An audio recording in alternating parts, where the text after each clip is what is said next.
صلاة الذي في كل سهر وفي سفر هماني هلا ماهن ما الأبس والسفر.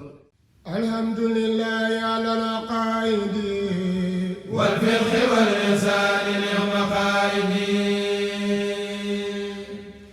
الحمد لله على العقائد والفقه والإحسان للمقايد. الحمد لله على العقائد والفقه والإحسان للمقايد.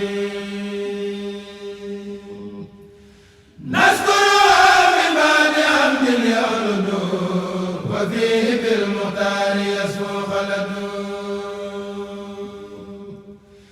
نبى لغيرنا أسى وجلبا لنا أمان وردا فانجلبا.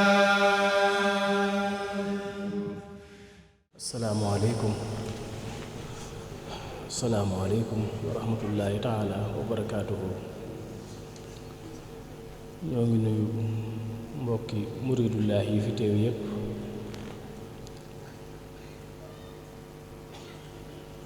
di ànd ak yéen ngir waajal bis bu tedd ba nga xam ne ñoo ngi koy dëgmal muy bisub Cheikh Ahmadul Khadim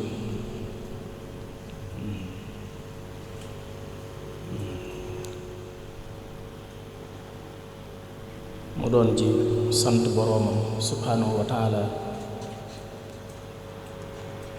ay cant yu koy waaye gaay yàlla yi lu ñu sant rek dañ koy xeeb ndax suñu boroom na màgge ak na mu kowee ak ay xéewalam na mu bareek na mu yaatoo ak na mu tabee ak lañ yëg ne suñu boroom may na leen ko mooy loo xam ne ëpp na àddina ak li ci biiram.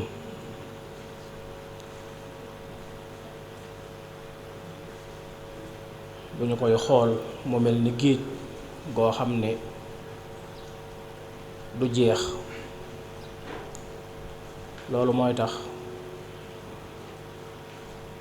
seenug cant du mën a jeex ndax may ga sax mëneesu koo xool ba peeg ko walla ñu mën koo lim walla sax ñu mën koo wàññi walla sax ñu mën a xam nu mu toll. kon seenug cant du mën a amub yemukaay ndax la leen yàlla may moomel noona yàlla ma ko mayee it na mu toll ak nam barilee ak nam tabee ak nam yaatoo mëneesu koo sant ba jot ab dayoom. moo tax cant gi du doy mukk moo tax mu joxe ndigal ngir képp ko aju ci moom rekk bu bis bi dikkatee nga ko ci santale suñu boroom subhanahu wa taala. ñu am yéene nag jëfe ndigal loo lii buñ ko defee ba mat lépp rekk ñu jébbal ko teg ko ci ay loxoom moom itam mu jébbal ko boroomam muy lu ñu nangu ci baatin ak ci saayir. ñu xam bu baax a baax yéene ji ngeen am ci bis bi ak yitte ji ngeen ci def ak taxawaay bi ngeen ci def muy ñu nekk ci biir dëkk bi ñu nekk ci biir réew mi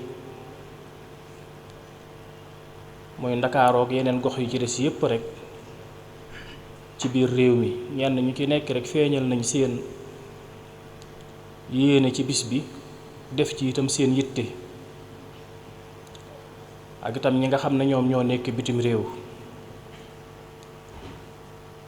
ñépp rek feeñal seen yéene ci bis bi ak itam seen yitte ak seen taxawaay ak seen jëf. waaye nag alhamdulillahi rabbil alamin lépp gis nañu ko bu baax xam nañu ko egsi na fi ñun boroom bis bi it xam na ko ak rasulullahi ak suñu boroom mi nga xam ne moom la ñuy sant ñun ñépp rek gis na suñu cant moo xam muy liñ ci jëf moo xam muy liñ ci yéene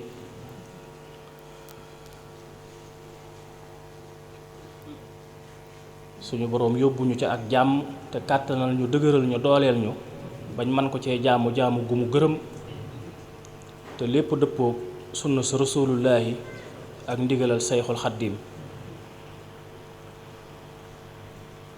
insha allahu ñu góorgóorlu ci bu baax, buñ ca àggee danañ ko def comme ni ñu ko daan baaxoo di defe rek ci barab bi, mooy daje fi jàng alxuraan, jàng ay xasida,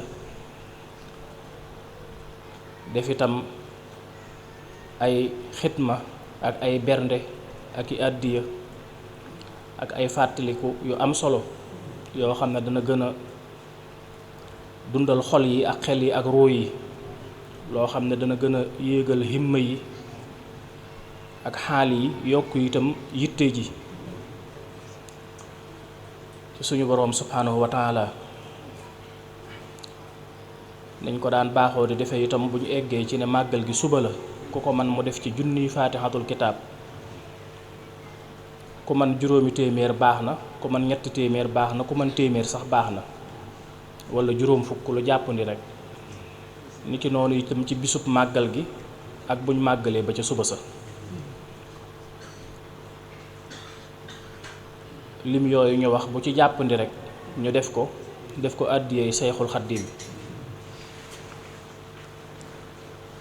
mu ànd ci liggéey bi moom itam comme niñ ko daan baaxoo di digle jamono bu nekk rek,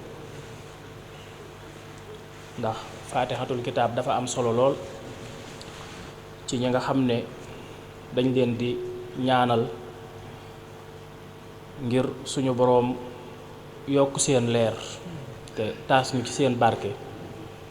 faatixatul kitaab moo jiitu ci lu ñuy ñaanale koo xam ne dañoo am ci moom yéene ngir suñu boroom yokk leeram te taas ñu ci barkeem. faatixa moo ci jiitu, faatixatul kitaab. moo tax loolu ñun ñëpp ñu bàyyi ko xel, ci àddiyee ji la bokk moom itam insha allahu taala.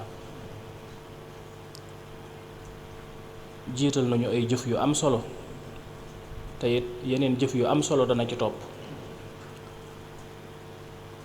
ci loo xam ne lépp ay àddiya la jëm ci ruuxu ku tedd ki. waaye faatixa yooyu moom it lu ci am solo la, ñu bàyyi ko ci xel bu baax insha allahu taala. suñu boroom nangu jëf yépp, nangu yéene yépp te ful ko te barkeel ko. alhamdulillahi rabbil alamin. jërë ngeen jëf. tubaarakallaahu alhamdulillah. bismillahi rahmaani rahim. alhamdulillahi rabbil alamin arrahmaani rahim maliki yawmi ddin iyyaka na'budu wa iyyaka nasta'in ihdinas siraatal mustaqiim siraatal laziina an'amta alayhim ghayril maghduubi alayhim wa lad-daalliin. خشوع القلوب عند السجود لك يا سيدي خير جود بك الله يا جليل فلا سبيل عليك في خير سنة كرسك بكل من يطارك نفسك الأسير وجعلناك له وارزك ساكن بسكنت مثل ما أرسل الحدث إلى رحمة بالتوحيد وجعلنا من خير المخلوقين المخرج نعسك لك يا الله وافتح لنا كل باب كنت فاتحه للصالحين من الخيرات يا الله وحسن بنا نهدي وسلك فينا سبب وضرب لنا من وسيطان وضرب من كل أحد آمين يا رب العالمين. صلاة الذي في كل سهر وفي سفر هماني هلا ماهن ما الأبس والسفر.